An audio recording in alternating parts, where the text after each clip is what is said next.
Welcome to Total Spectrum Spotlight, an informative look and an insightful discussion of today's legislative issues and political trends.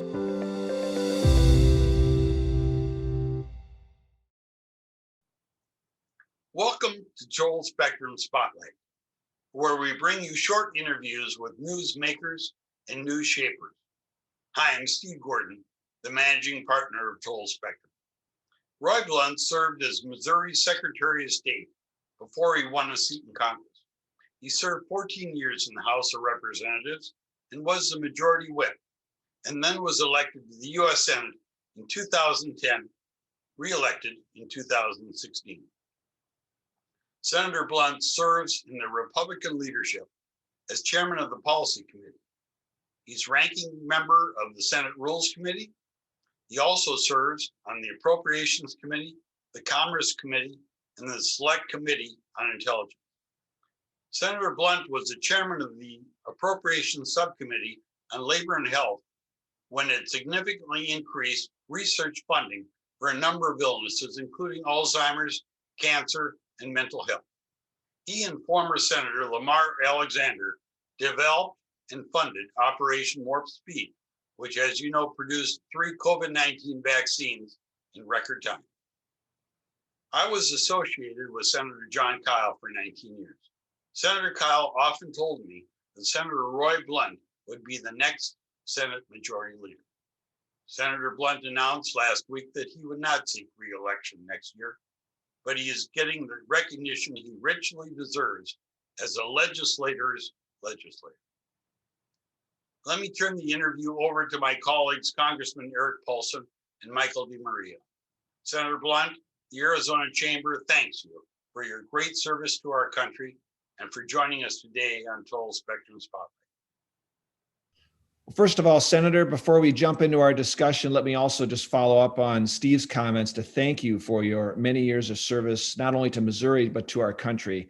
I, of course, was fortunate to serve with you in the U.S. House. You have a very solid reputation for thoughtful leadership and working to get things done by finding solutions that help bridge the partisan divide. But maybe you just want to share with us a few comments about why you recently made the decision not to run for re-election to the Senate.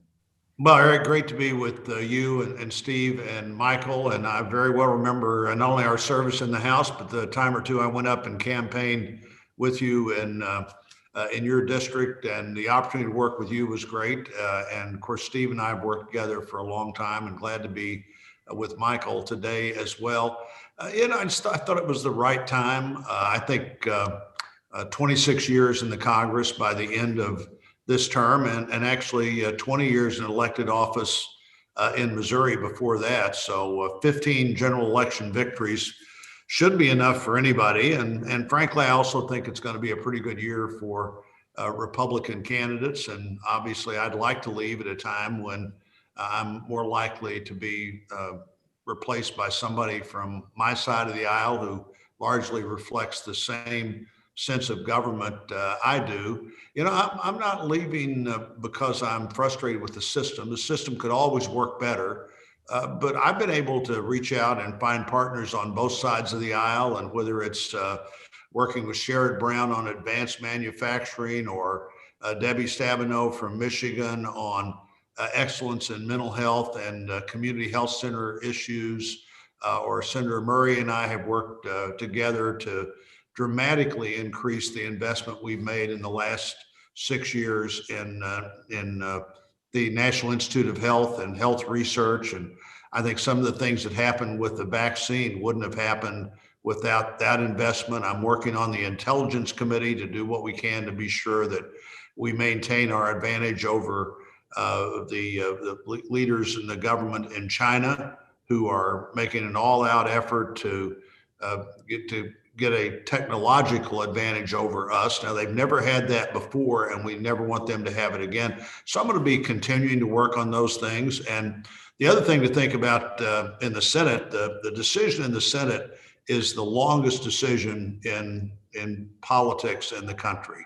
You make that decision about 2 years before the election day, and then it's a 6-year term after that. So it's an 8-year decision. I decided this was a good time for me to step back and leave this work, though I don't intend to retire from work generally. I'm better at work than I am lots of other things. And so I intend to keep doing that, but excited about what we can do in the next 2 years together. And frankly, the things that the two sides will divide on, doing my part to see that the regulatory reform and the tax policies and the other things we've achieved in the last 4 years don't go away.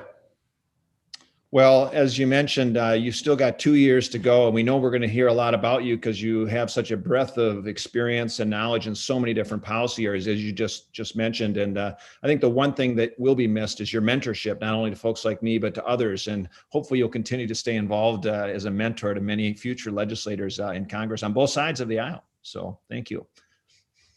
Well, and of course, you were right in the thick of it as a part of the COVID relief package that was just recently signed into law. And maybe just real quick for those watching today, what would you identify as some of the key final provisions, regarding the stimulus payments or business assistance provisions that were in the bill? And there were certainly a couple of things you felt shouldn't have been included, but maybe highlight a few of those too. Well, there were things I thought shouldn't have been included. You remember in the last Congress, we managed to do 5 bipartisan bills that were substantial in the total spending in those bills. We've already agreed to spend trillions of dollars in this fight against the virus. It clearly has been an important fight both for healthcare and to try to save our economy and kill the virus at the same time. We are moving in that direction. About $1 trillion of the previous money hasn't been spent yet. I think remember $900 billion was voted on and signed into law the last week in December. Virtually none of that money has gone out yet, or certainly hadn't gone out yet a month ago. And waiting to see how that money impacts the economy, what our real needs are, I thought would be important. I had some personal sense of sending money to people as a COVID fight. Now, if the president wants to fess up that this is really a stimulus plan and you're going to send basically $400 billion out there to Americans, about 95% of the people in my state will get a check of some size. And by the way, that makes the bill pretty popular until you've got your check cashed, and then you can wonder why other people got a check. But I think that's overdoing it. This is not based on whether your income went down or your expenses went up. It's a general check to almost every family in America, every family in Missouri, every family in Arizona, and a lot of conservatives in both these states, Missouri and Arizona, would say, "Well, I'm going to cash the check if it comes, but I really don't think anybody should have gotten these checks. But if somebody's going to get one, I want to get one too." About 10% of the education money that we had provided already had been spent. We provided $67 billion to elementary and secondary education. $6 billion of that had been spent by the first of this year. So still a lot of money out there, but now we've added another 125 billion or so, some of which doesn't go out until 2028. So clearly it's not a COVID relief bill. In fact, it turns out to be what the administration and the Democrat leaders in the House and Senate said it was, the biggest piece of progressive legislation in at least 25 years. And I'm not sure this is the time for the biggest piece of progressive legislation in 25 years. Certainly there's no mandate to the other side for their view of doing whatever they want to do. I mean, the Senate is as closely divided as it could possibly be, 50-50. Democrats in the House lost seats and have the narrowest majority Democrats have had since 1870. So the idea that we've got a mandate and there's a Democrat in the White House, so we should do everything that we want to do, I think will not be met very well on Election Day in 2022. A bill that's really popular today is unlikely to be nearly that popular, I think, by November of 2022. But there are clearly things in there that I'm for and the Republicans are for. In fact, 10 Republicans went to the White House with $600 billion that they had as an idea for a package they thought would work.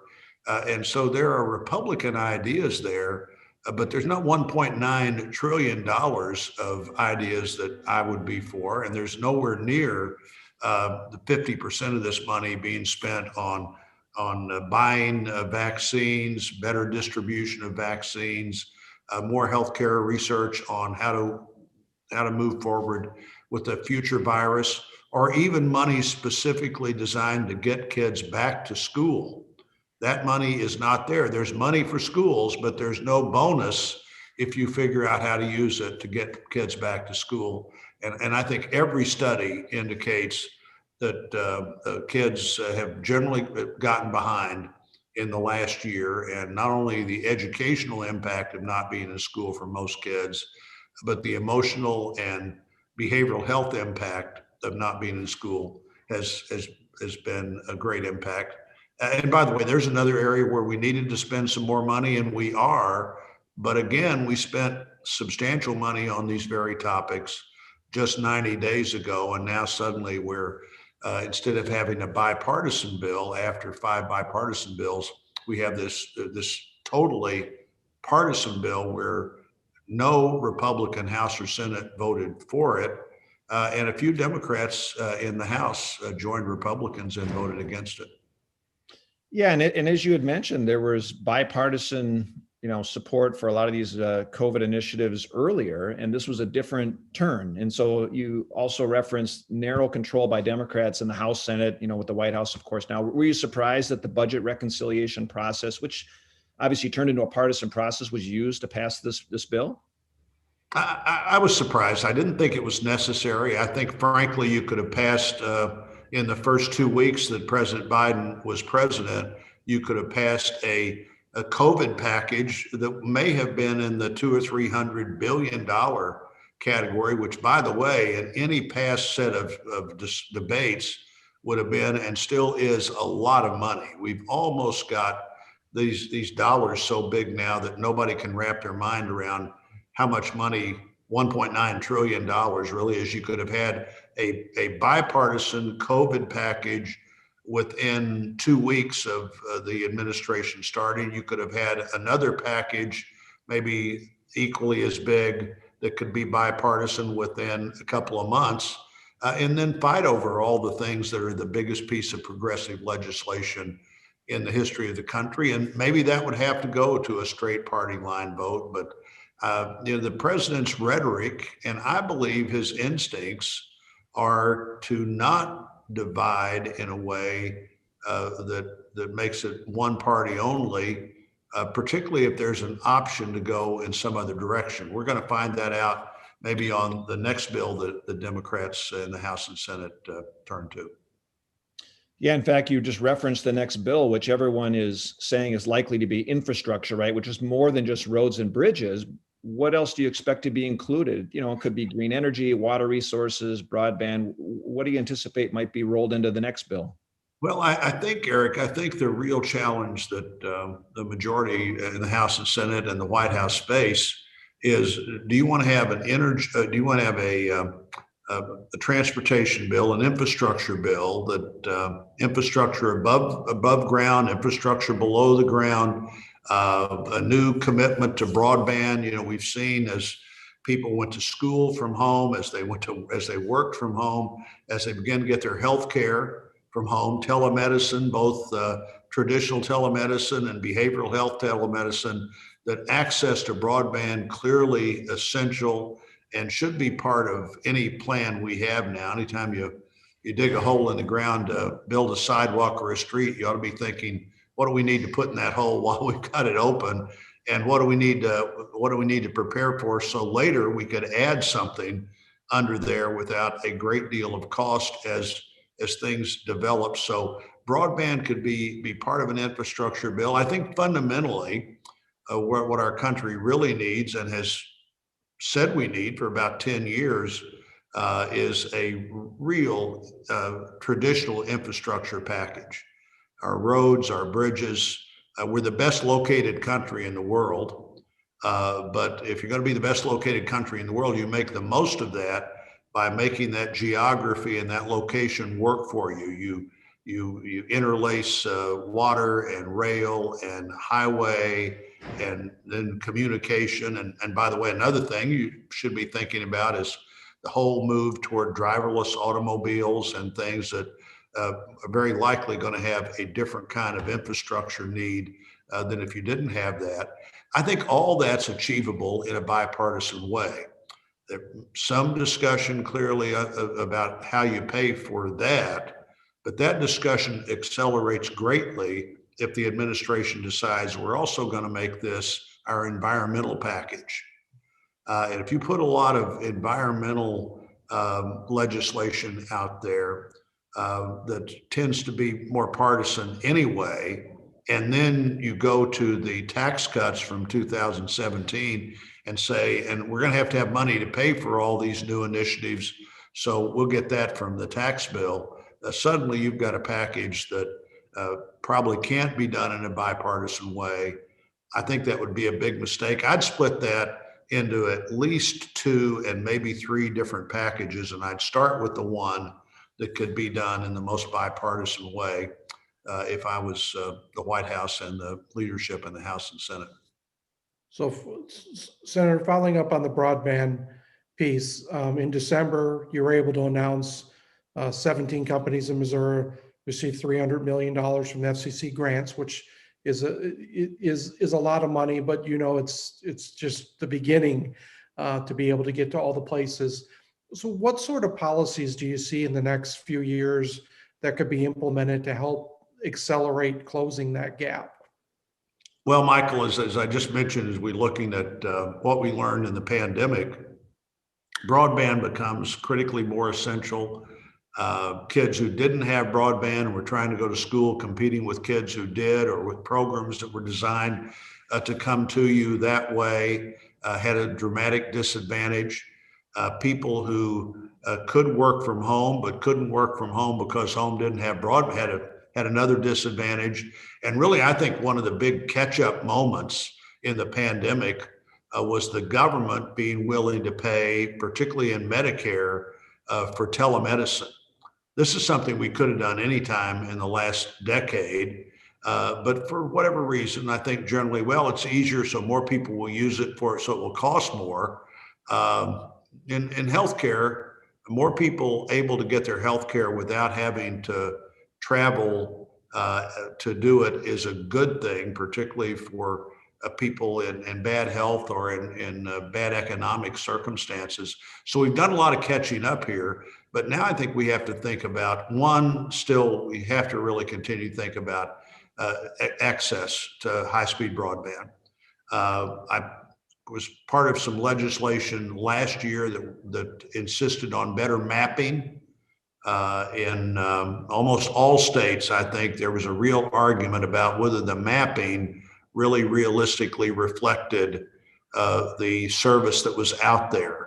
So getting better mapping so that you could qualify in an area for assistance rather than have a map that said, oh, no, they really don't need it, only to find out, no, they really do need it, is an important thing. So access continues to be a point 1, but I think affordability is going to more and more be part of the discussion of point 2.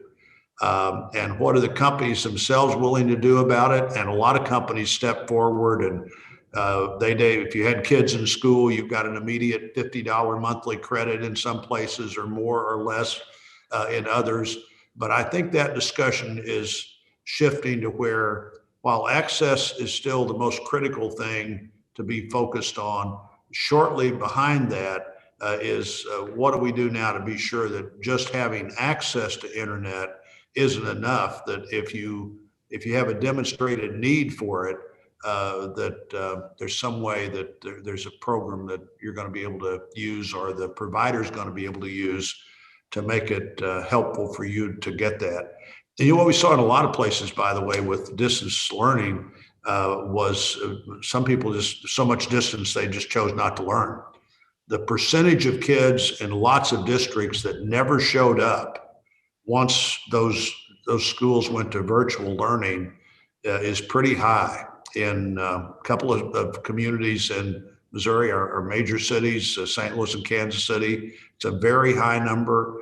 I was reading just this week in the Washington Post about how many what they call the lost students who were there a year ago and haven't been seen or heard from since. Just never chose to engage. Part of that was because they didn't have access, and part of it was there was nobody at home saying, you've got to do this today, or you get on there and do this today. I've got to go to work, but this is now up to you. And so we're gonna see some people have a hard time catching up with the education year here that's been lost, and we need to be thinking about what we can do to minimize that disadvantage. Wow. Thank you, Senator. This has been a great conversation. I know that those watching today appreciate your keen insights on current happenings on Capitol Hill. And again, while we are very sad you're not running for re-election, we do know that you will be working hard to make your next 2 years in the Senate very productive. Thank you for watching Total Spectrum Spotlight. For more information about Total Spectrum, please visit us at totalspectrumsga.com. Total Spectrum, strategies uniquely focused on your success.